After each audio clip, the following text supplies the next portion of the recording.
Welcome to VINTed with Scout Driscoll.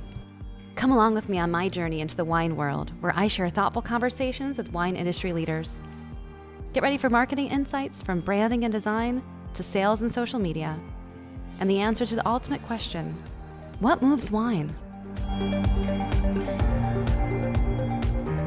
I'm Scout Driscoll, founder of Vint Studio and host of VINTed, where I ask top leaders in the wine industry, how do you move wine? Past episodes include conversations on sustainable packaging with John Paul Grogan from Frugal Pack, maker of the paper wine bottle, and Rob McMillan, founder and EVP of the Silicon Valley Bank Wine Division.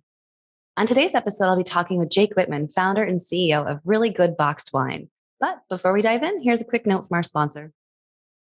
This episode is brought to you by Vint Wine Branding and Design, where rich storytelling meets smart design.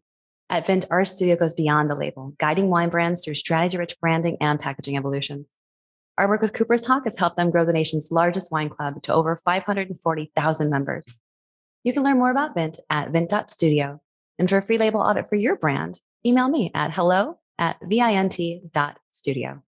I am so excited today to talk about boxed wine, and really good boxed wine at that, with Jake Whitman, founder and CEO of Really Good Boxed Wine. He's a former consumer goods brand manager at Procter & Gamble and product marketer at several tech companies. He lives with his wife and corgi, which I have to learn more about, and loves to snowboard, mountain bike, and generally be as active as possible. Jake, welcome to the show. Thank you for having me on. I'm excited to be here. Yeah, and you're coming from scenic Cincinnati, Ohio. Us Midwestern folks, we need to stick together. That's right. I'm super excited to talk to you today about your brand, Really Good Boxed Wine. And let's just kick off by you telling our listeners a little bit more about your product and what makes it really, really good. Sure. So thanks for having me on. Very excited to be here. Really Good Boxed Wine is exactly what it sounds like. We're significantly improving the quality of the wine in the boxed wine format. You think about there's tons of benefits of boxed wine. It stays fresh for 6 weeks after opening. It's super convenient and portable. It's a significantly lower carbon footprint on the world, but there's been this kind of big hole in the market where the quality of the wine just hasn't been very good. I mean, there are some decent boxed wines out there, but nobody is putting like really high end wine into the boxed wine format. And there's no reason that you can't. There's no technical reason why you can't do it. So we've really set out to focus on what's great about boxed wine, all of these things that actually make it better than bottled wine in a lot of ways, but just disrupt that area of quality and put significantly higher quality wine into this format. And you asked about what makes it so great. Our wines are all vintage, they're varietal, they come from premium regions. We partner directly with producers from around the world. Right now, they're all California wines, but we're talking to producers all over the world. We're not going through big corporate houses and broker houses. We like to form direct relationships with kind of world-class, award-winning producers and partner with them to make amazing wine. So we're really focused. I like to say this wine, even though it's in a cardboard box, is much more like the $30 or $40 bottle that you get when you visit a small family winery in Sonoma versus the grocery store bottle of wine you buy for $15 to $20. I love that analogy or comparison. So how much is your wine going for? What's your average recommended price point? So we sell 100% direct to consumer through our website, which is one big difference versus a lot of alcohol brands, and there are pros and cons to that. So all of our wine sells for $65 a box. And a box has 4 bottles, the equivalent of 4 bottles of wine in it. So call it just over $16 a bottle equivalent in terms of cost. So, I like to say we're not cheap, but we're significant value. Whereas I think a lot of the other box wines out there are both cheap and value. We are significant value for the quality that we're providing. Got it. Amazing. Yeah, we were talking earlier about how it's really like the time for boxed wines. And I would love for you to talk a little bit more about why you feel the market's ready for it. I think, everyone my age grew up with, a box of Franzia in the closet. That's right. That was certainly my first boxed wine. Yeah, so it was a box of Franzia. and my dad drinks Boone's Farm with ice in it and cuts it with grape juice. So I don't think our boxed wine was the most high quality with all. It's a little different. Yeah, it's a little different. But I do know that, you think like Boda Box and like all their success and like how much their sales increased during COVID. And I know that there's this swell of acceptance, but why do you think it's such a good time for box wine that you literally staked your future on it. Yeah, it's a good, I mean, it's one of the things that we looked into a lot before deciding to kind of go all in on this. There's a couple things. I think one is just the trend of alternative packaging is growing more and more. And that can be, 10, 15 years ago, alternative packaging was screw caps instead of corks, right? And at the time it was blasphemy. You would never put a high quality wine into a screw cap wine. And now there are countries where every single bottle of wine is a screw cap now, and corks are outlawed, and it's very accepted now. And push a little bit further, you see synthetic corks, and then you see the growth of canned wines over the last 5 to 6 years, and now that sort of mid-tier Boda box, black box kind of box wine category is starting to explode as well. So I think you're seeing consumers being more accepting and understanding of the benefits that you get when you don't use alternate packaging, or when you use alternate packaging.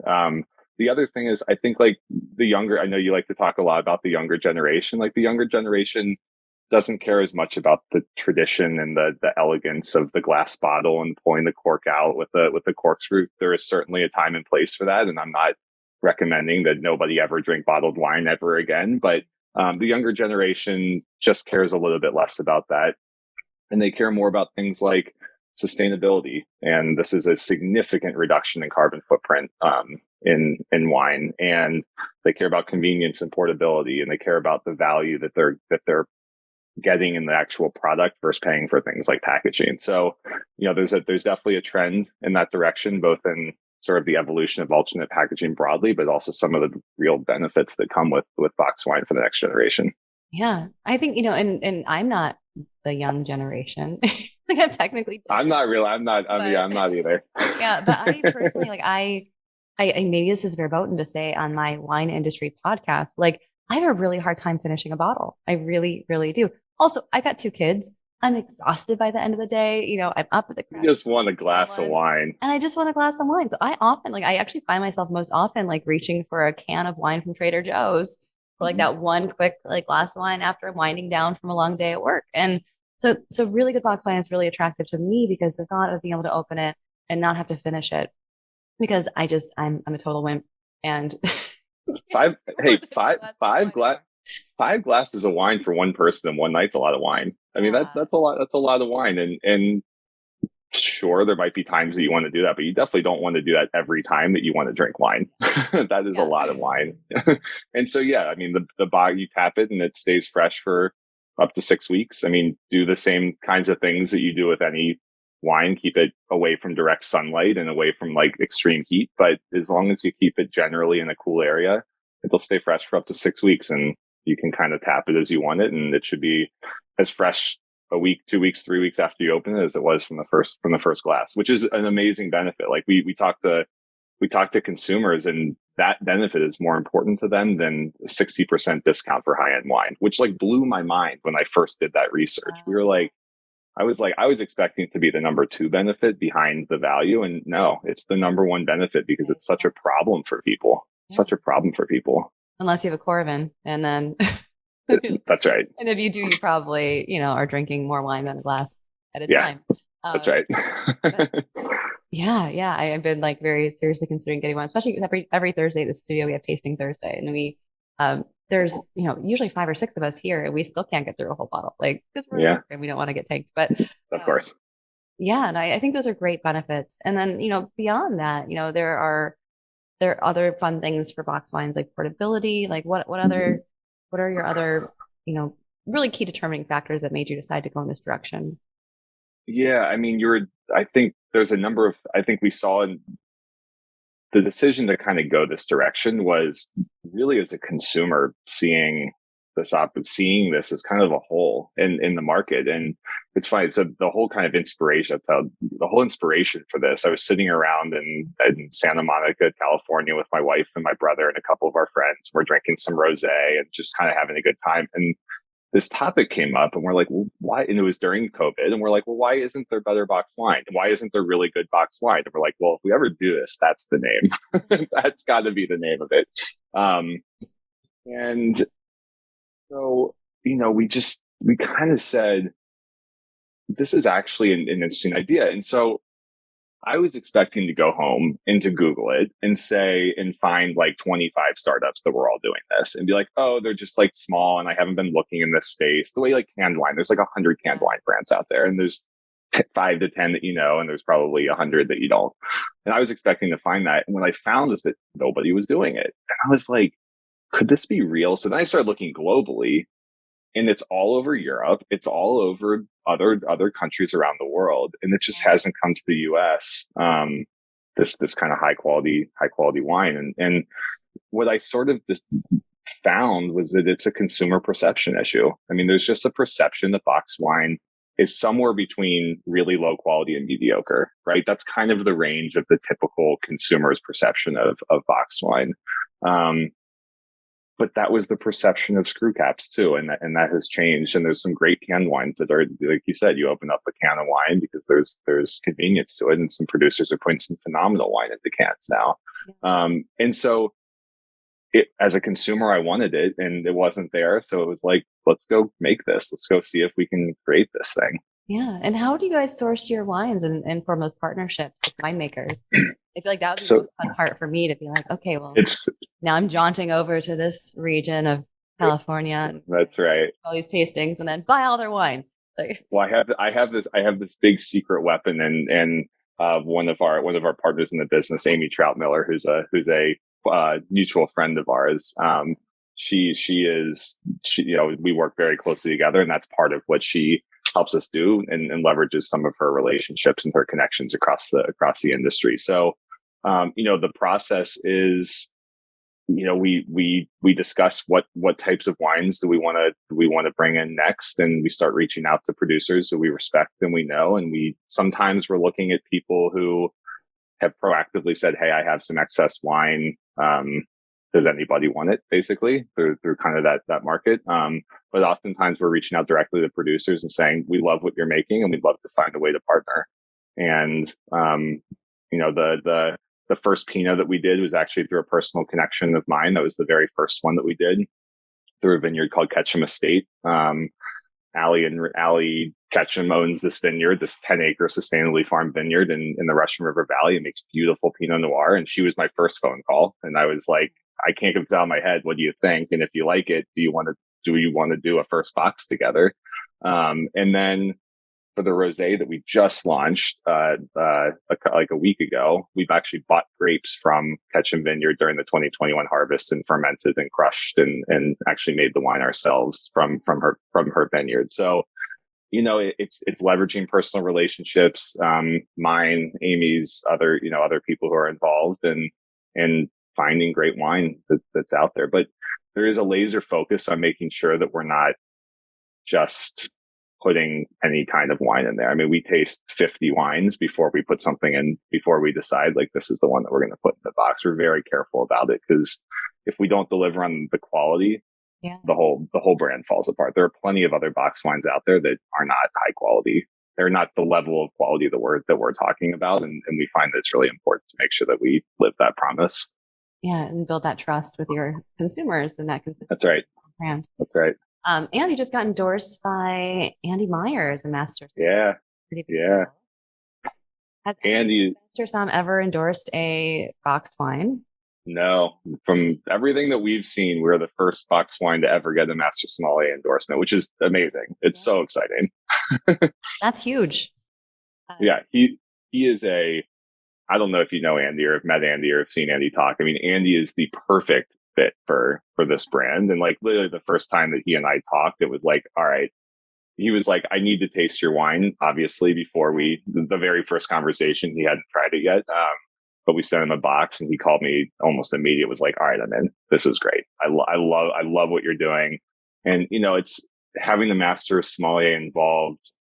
He literally has one of the 269 best palates in the world. I mean, sure, there are people who are, who are working toward their master sommelier credentials who don't have it yet, obviously, but one of the top palates in the entire world. But he's covered in tattoos. He listens to metal. He likes to drink. He'll drink a $12 bottle of wine that's like that's sort of like a hard to find kind of gem. I mean, he's not pretentious about his wine. He loves the sustainability side of this. He loves the fact that we're pushing the boundaries on what premium wine can be, and so he's just the perfect partner for this brand. I couldn't have asked for a better person to kind of be on there with us.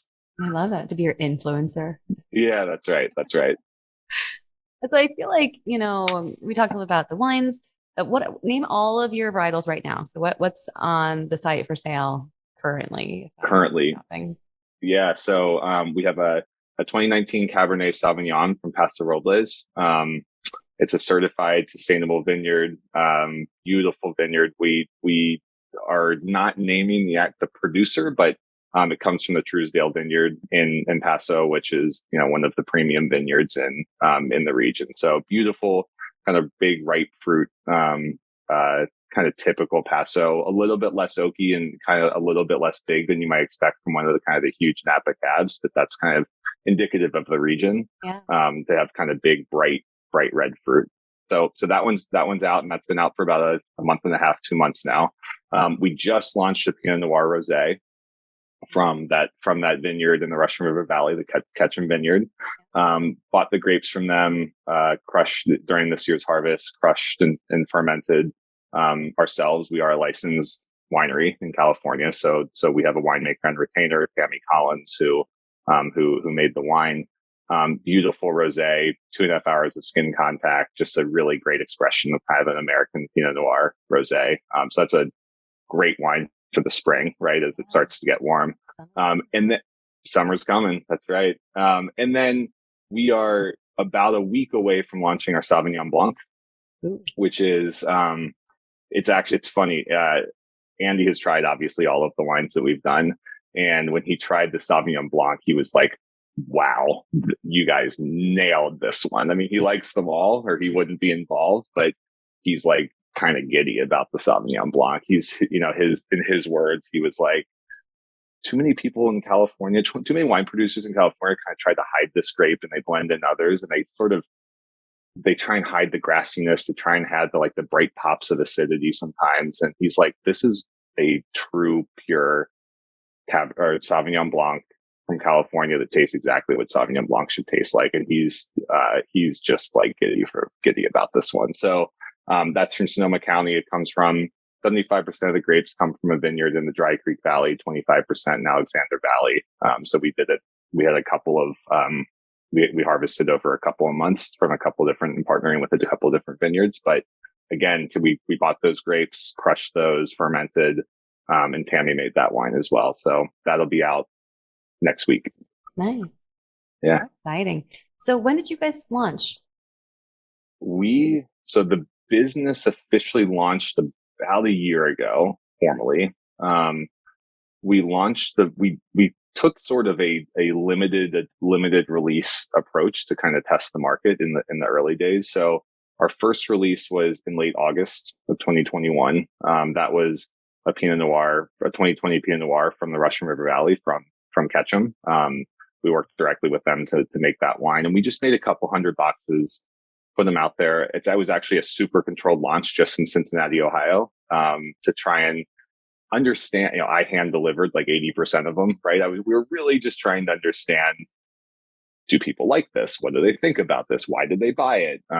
Some people who bought it, of course, I knew, but a lot of people didn't. I didn't know. So it was great to talk to people. So that was sort of test the market, understand what's working, what's not working, both on the wine, the packaging and messaging and fulfillment and supply, kind of work out the kinks. And that wine sold out in 5 days. We sold out in 5 days. And so we stepped back and said, okay, there's something here. November of 21, we did a second pilot nationwide. And so we got all the systems set up to sell nationwide, got a fulfillment partner in place because I can't hand deliver to 50 states across the country. That would take a long time. It's like Santa Claus style. Bring wine to me. That'd be just that sounds like a great adult Santa Claus. Yeah. And we increased production by about 50% and then pushed it live, and sold out in 4 days. And again, we had good repeat. I think we had 23 states represented, a lot more people who we didn't know, which is a better sign than just your friends buying your wine, right? And and so at that point, we decided, okay, this is a real opportunity to do this. So we stepped back, actually completely redesigned the brand and the packaging. The old packaging, wow, I wish I had one. Yeah. I'm curious. Yeah. Like, what was it that you felt? And even for our listeners' sake, like, what was it that you felt wasn't working the first time? With all respect to whoever designed it, and then what's working now, or why you shifted. Sure. Yeah, the design. I mean, in all respect to the first designer, the design was fantastic. We loved the design. What the feedback that we got was that it was bold and modern and fun and bright and different, but not premium. And our vision is to be the best box wine in the United States. I mean, full stop. We want to be at the top of that list. And I wanted something that was had a little bit more of the handcrafted feel, a little bit more of the curation feel. And I think the first one was very bright, bold colors and like primary colors. And it was fully wrapped in kind of like a lithographic print, which is like the kind of the shiny print instead of just kind of rough cardboard. It felt like a good CPG product design, which is my background, right? I come from the consumer packaged goods world. And something you might see on the shelf in Target or something like that. But I wanted something that was more like in the Brooklyn hipster coffee shop, Brooklyn hipster wine shop that like the wine shop person is kind of recommending is this cool new thing. That was more of the feeling that we wanted, because that really is what we're trying to do, is make it more handcrafted and partner with producers. So kind of set off to rethink the entire kind of prep, way that the brand came to life and redesign between the two. So those were the pilot launches. We did all the redesign. We got the whole kind of supply chain back, like really formalized and in place. Moved to an automated bag and box filling machine. So we weren't to a co-packer that has an automated line. So we kind of more formalized the business. And then January 28th, we launched the cab. Nice. Yeah. I feel like too, like the opportunity to pause and think about your target audience, think about what you're conveying through your brand. And like, that's so much of what we do at Vint, is really help our clients, like from the very beginning, think through exactly what is that brand's core emotion, that North Star, what are the core tenets to your brand, those hows and whys, and all of that has to inform what you read when you look at design in the blink of an eye. Like, what are you? That's right. And I always say, like, we speak design, but everyone else reads it. And whatever we're saying to that design, you have to have a strategy, and it has to always have that end consumer in mind and exactly what you want them to think about you. So I'm glad that you guys were able to take that refresh and kind of step back and look at it. Yeah. And I recommend, I think people are tempted sometimes that like, I have to launch and just keep going as fast as I can. And there are certainly times when that's the case, but to be able to take a kind of a focused approach where you can start small and you can get real learnings, but do it without throwing $100,000 at it. Yeah. I think there's a ton of value there, and you need the time to do it and all of that, but you don't need we took 6 months probably, I think, between our first one and then our new launch, but you can have elements of that in days or weeks, instead of just kind of jumping in, really using smaller activations to test kind of your hypotheses and your ideas and pivot based on what you learn. And then once you see what's working, then start injecting more of the capital and more of the growth into the business, so that you actually have a sense that this is going to work. We're not just going to be throwing money away or throwing time or money away. Get that first viable product out there and kick the tires. Yeah. Yeah. Amazing. That's right. Amazing. Well, now I'm really sad I didn't get some of your wine before this interview, because it's actually it's coming up on happy hour time around here, and we got to do a tasting here at the studio. We'll send you a box. We'll send you a box. Before I let you go, I wanted to ask you about the direct consumer route, why you did that, and how you're promoting it, and is it just word of mouth? Is it PR? So talk to me a little bit more about like how you chose to distribute and why you made that decision, and why someone else might make that decision too. Yeah. I mean, another one that I thought a lot about, I think the why behind it is, even 5 years ago, the infrastructure wasn't as set up for an e-commerce. I like to say we're an e-commerce brand that sells wine rather than a winery selling online. And that's not the quality of the wine or the quality is of it, but it's the it's the muscle and the infrastructure and the e-commerce, kind of the technical capabilities, the marketing, the MarTech stack, the marketing technical stack, and how the data connects to each other, and really thinking about it as an online e-commerce business. And our product isn't a pen; it's a box of wine. But even 5 years ago, the infrastructure was really tough for that. You had licensing has come a long way over the last 5 to 10 years. Direct to consumer fulfillment centers were there, but the infrastructure is building more and more as consumers are demanding it. So it felt like the right time. And then, I'm able to sell super high quality wine without paying distributors half of my revenue. And that gets eaten up in shipping to a degree, but not as much. And it lets me control the product more. It lets me control the customer relationship more. And it lets me play around with pricing. It lets me play around with quality. There's so much more flexibility and freedom, when you're not trapped in kind of the 3-tier system. And there are certainly some limitations. I can't sell this wine in a bar. I can't sell this wine in a grocery store. I can't sell this wine, right? I can't go through those traditional channels, which is certainly a limitation. Yeah. And it doesn't mean we'll never go 3-tier, but for now, there's too much infrastructure now and too much value to the producer to sell direct to consumer, or to not go after the direct to consumer route. And consumers want it more and more. It's exploding. Consumers are asking for it. And then on the promotion side, it's a little bit of everything. And, like I said, we launched in January, so we're early and we're testing. But we have a pretty solid PR plan in place. We test paid media. There's a lot of word of mouth that we do, and we're putting a referral program together right now, which some of my past jobs became one of the best kind of growth drivers for whatever brand or business I was working on. So we're working on a referral incentive system. The other thing that I did at the beginning was, before the brand was even launched, like last summer, like before we even did the Cincinnati pilot, I started building a wait list through just own social media, word of mouth. Every person I talked to, it was like, we're launching this brand, no purchase necessary, but like, if you're interested, we're probably going to sell out this first round really quickly, and the wait list is going to get the first dibs at it. So like, just throw your name on the wait list, throw your email on the wait list. And we built a couple thousand people onto a wait list. And just kind of through, as we were building toward the launch, just like talking about it to everybody who would possibly listen. And so that's allocation list for box wine. I love it. That's right. Yeah. And that wait list continues to pay dividends. I mean, there are people on the wait list who we sent a survey and they didn't want a cab. They don't like cab, but they've been waiting for the Sauvignon Blanc. Right. And so some of those people who signed up for the wait list 6 months ago are kind of still waiting for the varietal that they want. Right. Which is really exciting. So, then they become brand loyalists, right? Like, that's when you right. have that little whisper in their email, that's right. Or however often you're connecting, like even if they don't buy your product, they love you.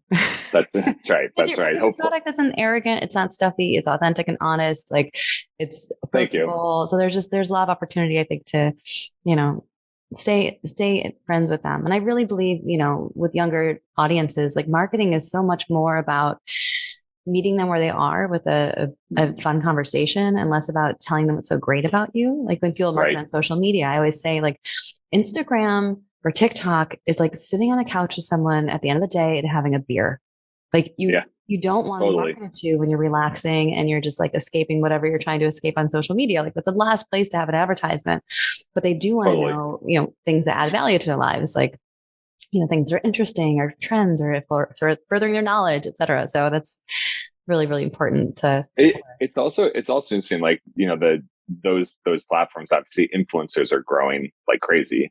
And I think a lot of people have one of two reactions when they hear the word influencers. They either sort of scoff at it, right? Or like, oh, influencers, or they get kind of overwhelmed by just like, how do I possibly work with influencers? And like, in reality, influencers, and by definition, are just people who are influential to their audience. Like the cheesemonger at your local shop is an influencer for people who are in that neighborhood buying cheese, right? They're not on Instagram. They're just influencing the people who trust them. And so, yeah, I mean, if you can find people who are excited about your brand and can talk authentically to their audience and their audience trusts who they are, like that's how to work with influencers is not to kind of force a brand message, force them to say exactly, this is really good box wine, right? Like not to force them to say a brand message, but instead just like talk about what they like about the product and hope. And if you find a good one where the audience lines up with yours, then it's an authentic conversation. It doesn't feel like an ad. It just feels like a friend recommending something. Yeah. Do you guys work with a lot of influencers? We've started. Yeah, we've started to. We've had a little bit of up and down in the amount of attention that we've spent on partnering with influencers, but yeah, we've been starting up our influencer campaigns. Nice. I feel like it's such an exciting thing, and I know that that's a place where a lot of wineries are just lost, and they're like, how do I do this service? Do I call people or email people directly, or like if they're big enough, people to start hassling them to be an influencer, right? So and even to me, that's something where it's a lot outside my own personal knowledge. So I was interested how people find the right ones and connect, because when it's done well, it's done very, very well. Right. And some of it's trial and error. I mean, you may partner with 50 and 2 of them really work. And then you're like, great, this person is so bought in and their audience loves this. Like, how do we keep working together more? Yeah. Like, I would love to bring you into more of the brand and have you be part of the family of the brand. So I think some of it's trial and error and seeing what works. Or make them a partner like Elizabeth Banks and Archer Roos, where it's just there you go. Okay, you really want in? Which is their advertising. We actually had Marion Leitner on the show a few episodes back. So if you ever want to learn more about that experience, it's a pretty fun interview. That's great. Awesome. And then you have a subscription too, right? You mentioned you're just started with the subscription service. Yeah. So we have around the same time we launched the cab, we actually launched a subscription service as well. So it's a monthly subscription. You can either sign up for 1, 2, or 3 boxes a month. And with that comes a discount on every box, free shipping always, no matter what. So our current, if you buy under $100, is a $10 flat fee, which just helps to offset some of the shipping costs. If you pay over $100, it's free shipping. But all subscribers, no matter what, even if they're buying an off tier times during the month, if like an additional box, they can use a code to get free shipping on a single box as well. And as we go, one of the things I'm really excited about, and we haven't been able to do it yet, is we're going to do kind of small batch, limited edition releases that are only available to subscribers. So we might do like a fun orange wine, or we might do a collaboration of a few hundred boxes with a celebrity winemaker or something like that. So that's a little bit, it's not long-term, it's midterm, if not short to midterm. And we're working on some of those ideas right now. But as we grow the subscription base, we're hoping it turns into a little bit more of a community and a little bit more of a, we're helping curate their monthly wine on tap kind of thing. Love it. Have you trademarked really good canned wine? We have really good blank. We have the URLs for really good blank for several things. I'll put it that way. Also, I just had John Paul Grogan from Frugal Pack on the show with those paper bottles, which I'm obsessed with. Someone hired me to do those. They're like paper 750 milliliter bottles, and they don't have the same like shelf life, or they have the same shelf life, but they don't have the same lack of air. Once you open it, they don't last as long. Yeah. I mean, I'm all about it. The alternative packaging is amazing. There's also, I'm totally blanking on the name, but there's like the aluminum cans that have a screw off. They almost look like premium water bottles, but they're aluminum cans, and those are awesome. They're great. I love the innovation. Those are really old. I think you're talking about like conical top cans that were actually from like beer in the 60s and 50s, where they actually had a standard beer cap and you pop it off with a little aluminum conical top can. I was trying to source them 5 years ago for a brewery project. Oh, cool. Awesome. Well, thank you so much. We've been talking to Jake Whitman from Really Good Box Wines. Jake, where can people learn more about your brand and connect with you? Brand reallygoodboxwine.com is our website. Very simple, very, very straightforward. Our Instagram is @reallygoodboxwine. Or you can email me directly, jake@reallygoodboxwine.com. I love talking wine. I love talking about the startup journey and all the trials and tribulations and successes of starting something like this. So happy to talk with anybody who's interested. Awesome. Well, thank you so much for joining me. Thank you. All right.